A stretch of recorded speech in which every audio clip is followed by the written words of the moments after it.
So this is gonna be fun. We're talking about The Birth of a Nation. The "the" is important. Max? Yes, it's an important distinction.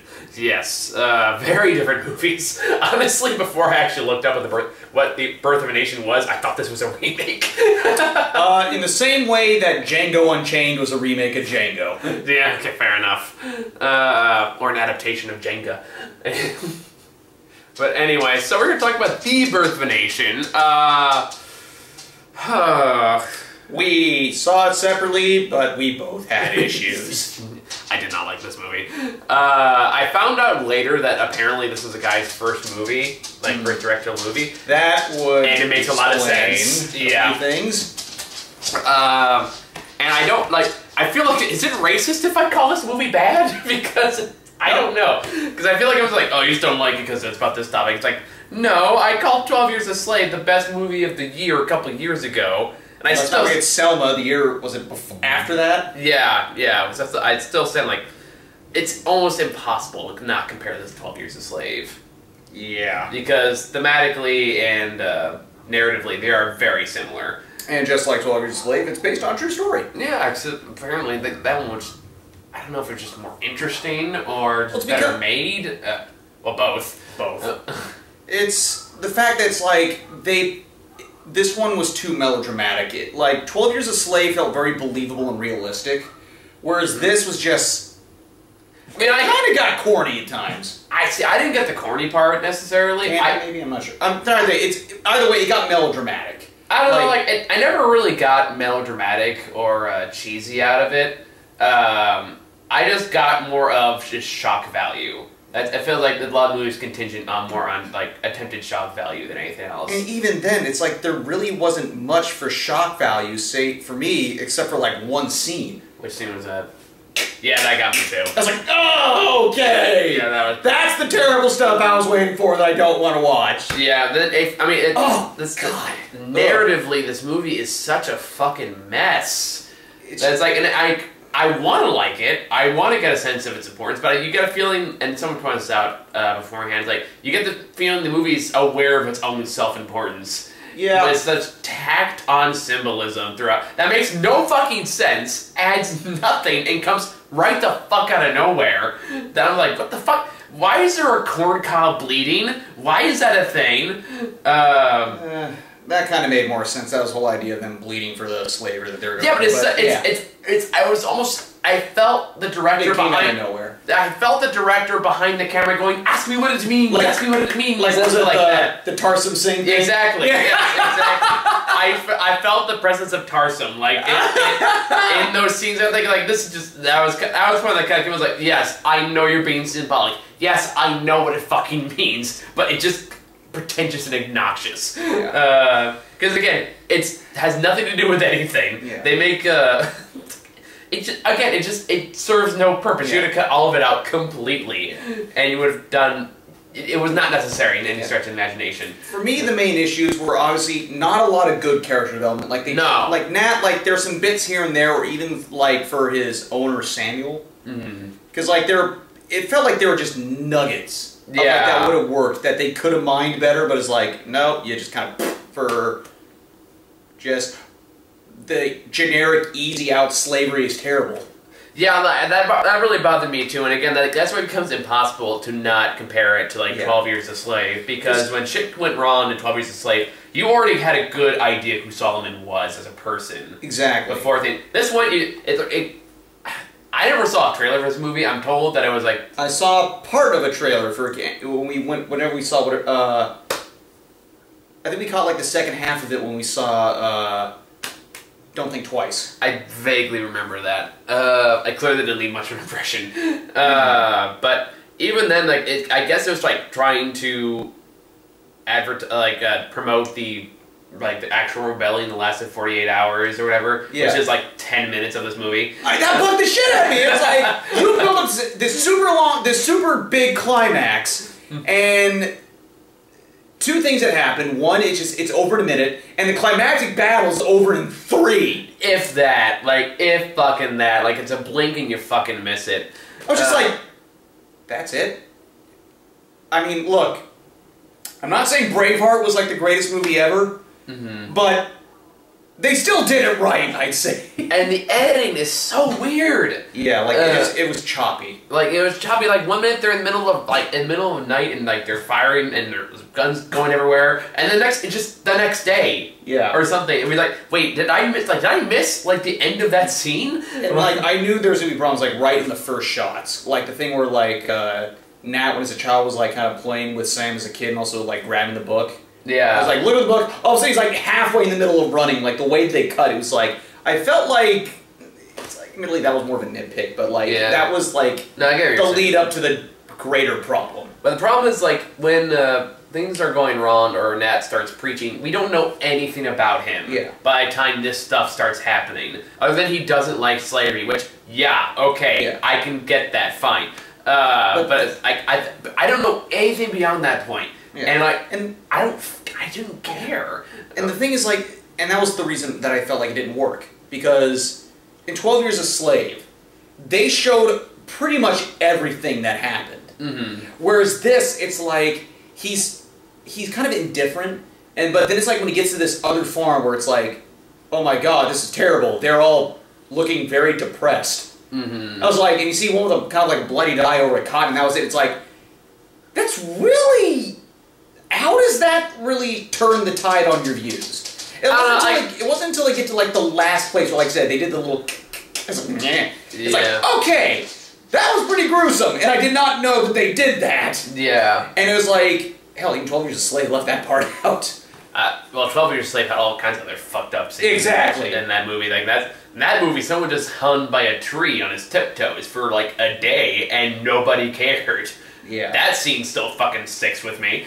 But it's like, I was like, even like those shows come up, like, again, I want movies like this to succeed, and I want them to be good, because like, it is about an important subject. Yeah. But whenever like you do that feels like, oh my god, these things really happen, and more like, I feel like you're just trying to shock me. Yeah. And I hate feeling that kind of manipulation. And same goes for like the symbolism, stuff like that, because these don't feel like well-rounded characters. Yeah. Except for maybe Samuel. Like, Samuel might be the one exception I barely give him an inch on. Yeah, because like, they kind of made him the Benedict Cumberbatch of the movie. Yeah, a little bit. But even though like he does kind of more of an arc towards when he becomes like a little more like his dad, towards alcoholic father towards the end. Like, okay, I can get, it's not great, but I'll take it. But everyone else, like between Nat and his wife, that he just kisses and like proposes to not just the same day. Literally say, kiss her for the first time ever, and in a minute, will you marry me? I was like, what? Yeah, that pissed me off. And I was kind of like, are you fucking kidding? The problem is like, and we never, ever really find out anything about them as a couple, other than the fact they really like each other. Like, that's really the only thing we learn about them. The only thing we learn about Nat is that he's a preacher and he doesn't like slavery. That's all we learn about him. And that he is destined for great things. Because of some tribal warlord toward the beginning of the movie, which made me chuckle to myself, because like 3 little lumps right here, and he's saying, this means this means that. And like, this means you have like malignant tumors, and you should really look at get those checked out. It's like, what was the thing I said? He was like, I never thought I would say this, but how did the guy who wrote and directed this somehow fall into the magical Negro trope? Well, he wrote, directed, and starred in it too. It's one. Okay. And produced it, so it's one of those movies. This person who did that exact same thing, I know how that goes. Yeah. So what you're thinking is, I'm making amazing things, until you watch it, he goes, no, I didn't. Yeah. As someone who's made his own shitty videos, yeah. Yeah, it's just... But it was... Oh, God. It's like... It's not a terrible movie, but it is... It's frustrating. Yeah. Because, again, like, I want to like this. I want to get... Or at least... Like is a strong word, but I want to get behind this movie. And what... It's like... It has good intentions. It's just really badly executed. It is. Like, it has good intentions. It wants to do good things. It just... It's amateur hour. It feels amateur hour. Yeah. And it just feels like sloppy writing with sloppy editing, and just all this... It's... Good intentions gone horribly awry. It's really the best way I can describe it. I wouldn't say the writing was sloppy. I just say it was uninspired. I guess.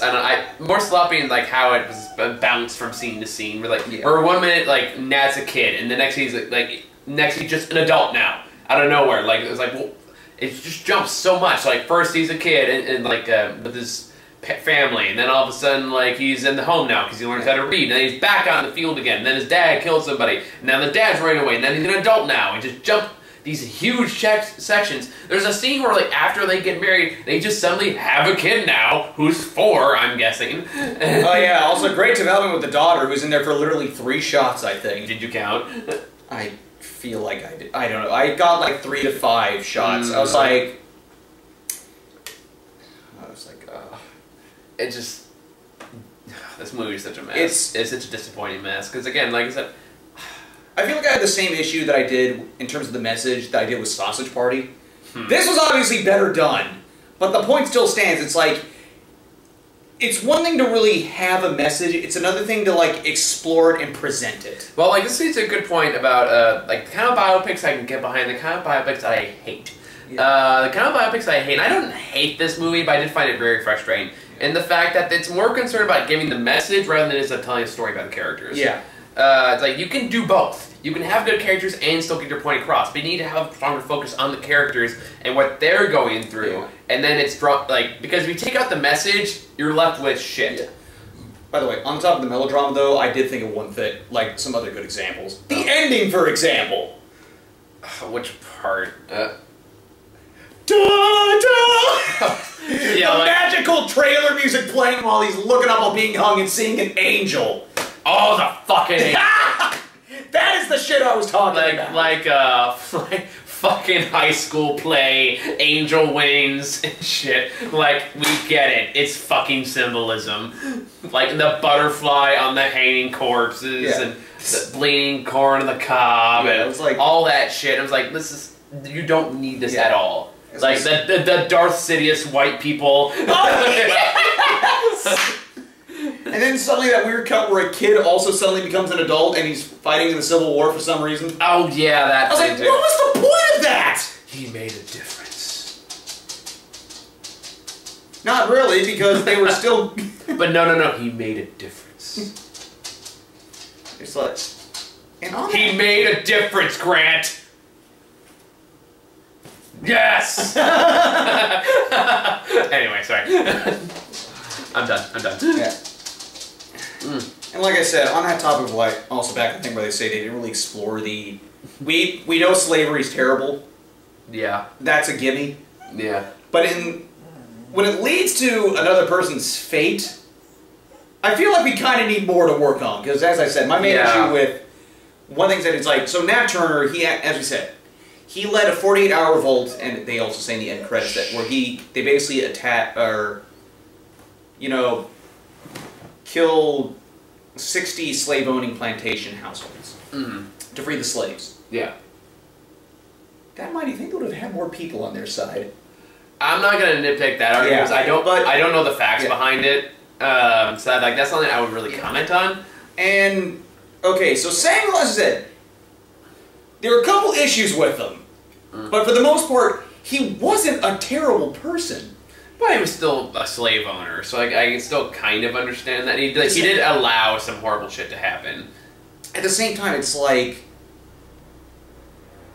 one really bad moment and one not quite as terrible moment, still bad. It's like, did that really justify him getting a hatchet to the heart? I don't know. It's like, had they shown him doing more, it's like, okay, I understand why you got to this point, at least with him. It wasn't like the last household where they showed the guy chiseling out someone's teeth and he ended up getting decapitated. That fucker deserved it. To be fair, when you do stand idly by and let someone whip the shit out of you, I'd probably want to kill him too. But they did kill the guy that whipped the shit out of him. Yeah, but again, who allowed it? True. And not to mention who allowed that one guy's wife to get raped by that one person too. So like, I don't know, I kind of got it from that perspective. Yeah. It's like, I was like, if I'm gonna punch the shit out of you to a bloody pulp, regardless of like, but I'm still a good person. It's like, you still beat me to a bloody pulp, I'm gonna stab you now, stab. So, I guess. I'm just feeling like there needed to be more to justify it on his end to be killed. And it was done enough for me to like, okay, at least I can get behind that. At least compared to the other shit, I could not get behind in this movie. Just a lot of it's just a poorly made movie. Yeah. And it's really disappointing. It's like I had hopes for this movie, and then it's like, you know, good reviews, a good, potentially good story, but it was just. Oh, on top of flip-flop. Well, now on top of flip-flopping. I love when people who are really against Nat Turner doing his thing were just suddenly okay with it. Like which one? His wife and his mother. Oh, yeah. Because, those are both so poorly underdeveloped characters anyway. Yeah, once again, really good instances. The idea of, like, him trying to, I guess, cope with his faith and his idea of, like, trying to partake in something that he deemed despicable. Yeah. His wife is just, you know, even quoting a scripture page. It's like, something like, those who live by the sword die by the sword, yada, yada, yada. And, like, after he's about to, he was like, or right before he's about to, he was like, okay, didn't think it would happen, but okay. Yeah. And the mother, it's like, right after he kills Samuel, he comes out completely bloodied. And just like, I am so proud of you. I was like... Okay. I was like... My thing as far as that stuff goes was towards the actual, like, final fight, quote unquote. Yeah. Where it's like them versus Jackie Earle Haley. Yeah. And like I said, it lasted 3 minutes. Well, not just that. It's more of the fact that he has like a garrison of people behind him, all with guns, and they were all standing there quoting scriptures. Like, okay, it's great that you believe. How about a little strategy here? That too. Because this looks less like a rebellion and more like a shooting gallery. Yeah. The fact, like, honestly, the fact that most of them didn't die immediately was because they have Stormtrooper aiming. Yeah, I literally thought, I was like, are they going to pull off a Glory where just, like, in the end of the movie, like, everyone gets shot and killed in, like, one bit? I didn't see Glory, but... Spoiler alert! Though it's based on his... Like this, it's also based on a true story about an all-black battalion. Here's the thing, like, I don't know enough about this person or his story to really comment, like, did this really happen? Did it not? What's made up? What's not? I don't know. The actual rebellion did happen, so I remember reading about that, like, in my history classes. Yeah, and it's like, and apparently went on for a couple days. Did not end well for anybody, obviously. Nope. It's okay, Max. He's dog's freaking out here, he's yelling around. Yeah, and don't yell about slavery, Dad. Which also led to the other point that I guess the movie's trying to make was the whole idea of, like, you know, the revolution kind of coming as well as people doing things out of fear. And again, like, I get what they were trying to make. That wasn't exactly hard to figure out. Yeah. And I get what, like, it was so blatant and simple-minded about it. It's just, there's not a lot of meat to it. Yeah. It's crappy ribs, you know? It only takes one bite to get to the bone, you know? And just, it's disappointing. Because again, compare with movies like 12 Years a Slave, where that was a phenomenal movie that got its point across without being, like... preachy. Yeah, preachy, or because it was about the characters. Yeah. And I still think my favorite, I still think one of the best scenes from that movie is just when everything Ellen's experienced finally breaks down. He has this kind of simple, lingering shot where everyone starts saying, like, worship songs. Yeah, and he's kind of just kind of slowly starts, as you can tell, like, just everything that's happened just broke in him. And that's when it sinks in. So, like... That's a way to do that same thing effectively. Not this place where we have the dumb high school drama angel appearing over his head. The most dignified hanging I've ever seen. Yeah. Where it's like, wow, that's... He's slightly grimacing. Yeah. And it's like, that probably is a good robe. Yeah. So I'm kind of like... Yeah, it's just like, as I said, that was like that, like I said, that was one of the few, several of over-the-top natures that just like... bugged me throughout as well. Yeah, so this is a frustrating set, and it did kind of feel like a chore to get through, at least especially towards the second half. Yeah. And the funny part was, like, I went to go see this by myself, and I almost had the entire theater to myself. Like, me too. Like, it was me and two other people, both of whom were by themselves, both of them twice my age. Subs in the front, like, I almost turned around and paid them to leave. God damn it. So I can rage in peace. Yeah. Ironically. But yeah. So that was a bummer. What trailers did you get? Let me double check. Did you get Fences? No. Ah, that's too bad. That was a good one. But yeah. Wait, which one's Fences? It's the Denzel Washington one where... No. Okay. Yeah. Yeah. Oh, on the topic of like Sam getting killed, though, I'm thinking if he was more like Michael Fassbender, I would have been totally behind him getting the axe too. Michael Fassbender, Jesus fucking Christ. Yeah. He's a fucking psychopath in 12 Years a Slave. Yeah. So, movies I got Moonlight. Yeah, I got that one too. Which one was that one again? That was the one that kind of looked like a Black Tree of Life.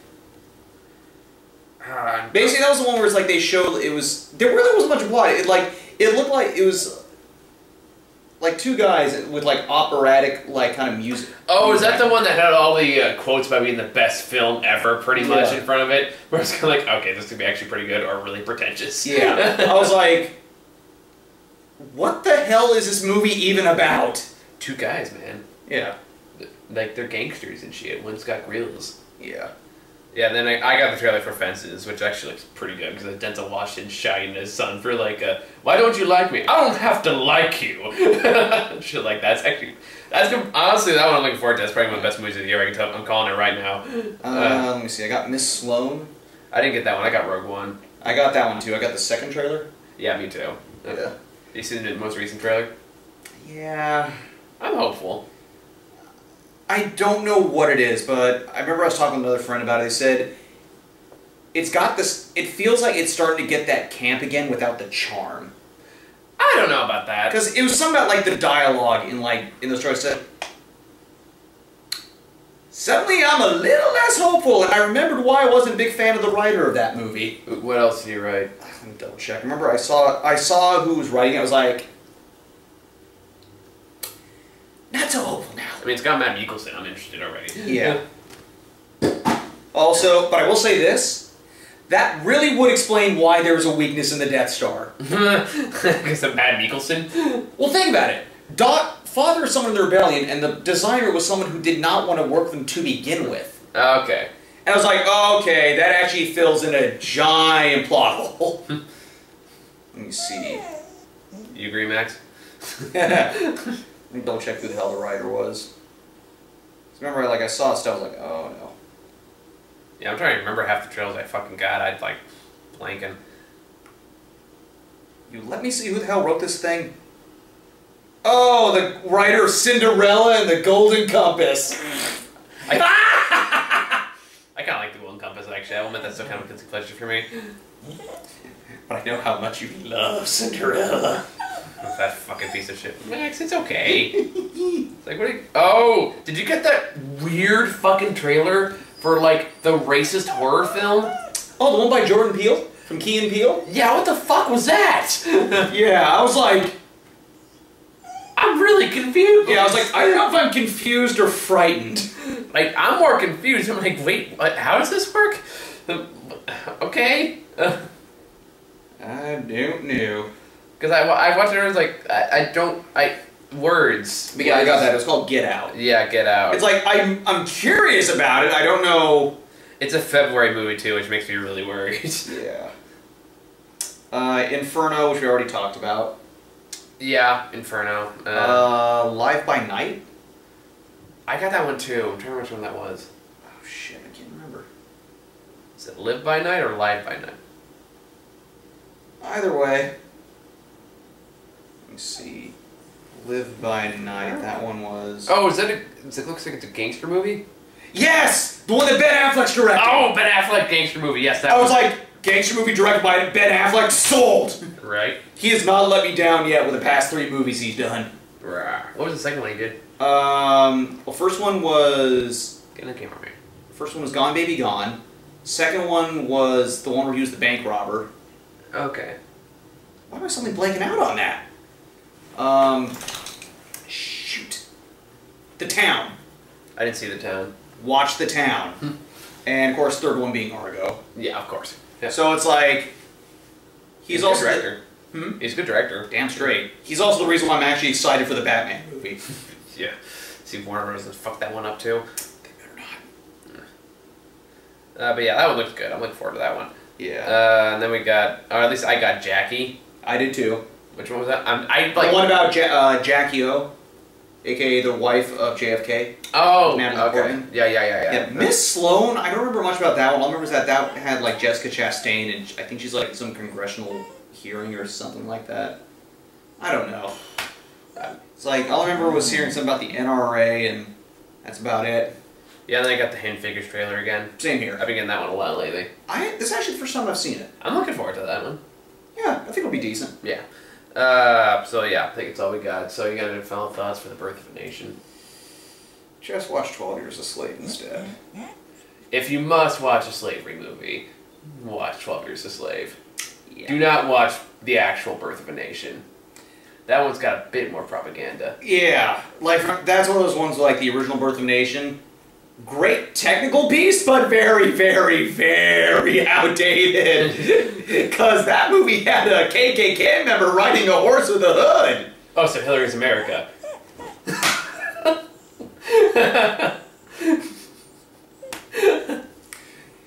We're not actually saying that that is indicative of Hillary.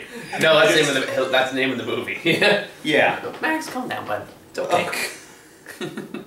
I still kind of want to see that trailer. I know, me, right? Me too, right? It's like, I don't care for Trump, I don't care for Hillary, but we want to. But I want to see how big a load of BS that piece of crap is. Oh yeah, me too. I'm excited. Like that new Kirk Cameron movie. Yes. It's gonna be. It's only only one day out. I'm gonna be like first in line. Woo! Kirk Cameron. I will say this: the acting for the most part for the movie. Tell me about the rabbits, Kirk. Well, the rabbits are an allegory for the Adam and Eve. No, we were like, go on. It's like his magic goes just either. Max. There's two kinds of people. The one who will listen and pull the gun away, and the ones who put the guns on themselves. Anyway, the dog's freaking out, so I gotta break it up. Then I gotta talk to Muha, see if we can go see Middle School this weekend. Yeah. But yeah, so final thoughts. I will say I didn't address the acting. It was okay. It was decent. The acting was fine, Yeah. all things considered. Just everything else was such a flawed mess. Yeah. And you can tell, like, finding out this person's first movie, it shows. Yeah. Because a lot of it just feels amateurish. So yeah, so Middle School this week. We got The Accountant next week, which I'm looking forward to. I'm hoping it's better than the reviews are saying. Because I mean, hell, I got disappointed with this. And we like storks, so we've been surprised. But what's another one where admittedly that was a narrative mess, but goddamn, at least it was funny as hell. Yeah, at least that was it was entertaining. Yeah. And then what else comes out next week? This is again, so many fucking movies are coming out right now because it's Oscar season. At least we were able to see Godzilla this week. Yes, and that was worth it. Damn, Skippy. Let me see what else is out. I know this is thrilling video watching. I know you're all just on the edge of your fucking seats. Yeah. That's why I cut out 23 minutes of a Let's Play I did. Because it was literally just 23 minutes of bickering. Isn't that what a Let's Play essentially is? No, this was bickering where nothing happened. Oh, okay. Where we were stuck on a puzzle for that long. Ooh, we got Max Steel next week. Oh, dear God. And we got the Kevin Hart movie, but who gives a fuck about that? Hey, Desierto got better. Was that? A little. Desierto. Is that the Morgan, what's his name? Jeffrey Dean Morgan. Jeffrey Dean Morgan movie? Basically being the comedian at the border. Yeah, so we got that one coming up. So next week probably be a little shorter, thank God, because I need a slower week. Yeah. Otherwise, yeah, I think it's all we got. So thank you all for watching. See y'all later. Bye.